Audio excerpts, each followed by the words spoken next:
किसी गांव में, जहां रात का अंधेरा हर कोने में घुस जाता था, एक रहस्यमय हवेली में, जिसकी दीवारों में अत्यंत पुरानी कहानियां बसी हुई थी, एक छोटी सी लड़की रात को अपने कमरे में अकेली बैठी रहती थी।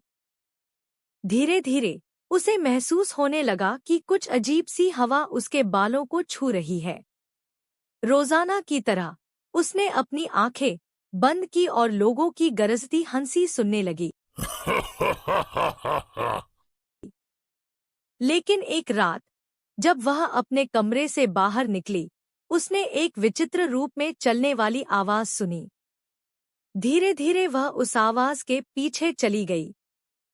चिल्लाहट और डरावनी आवाज से गुनगुनाहट फैली हुई थी, जैसे किसी अत्यंत अंधेरे में कुछ बुरा इंतजार कर रहा हो। लड़की का दिल धड़कने लगा, उसकी सांसें तेज हो गईं, और वह अब अपनी विश्वसनीयता पर पूरा ध्यान दे रही थी। चोंच की ध्वनि, कदमों की गरजती ध्वनि और अजीब सी महक उसके चरणों से गुजर रही थी। धीरे धीरे उसकी आंखों के सामने एक पुरानी मूर्ति उभरी, जो किसी डरावने साये के रूप में उसको डरा रही थी।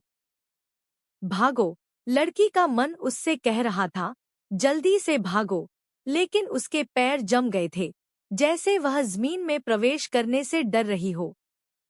और फिर एक हल्की सी हवा के साथ सब कुछ अचानक गायब हो गया। अब लड़की अपने कमरे में ही थी और कोई आवाज नहीं थी। धीरे धीरे उसने समझा कि यह सब कुछ उसकी विवेकानंद इमेजिनेशन का हिस्सा था, लेकिन वह उस रात को कभी भूल नहीं सकती थी।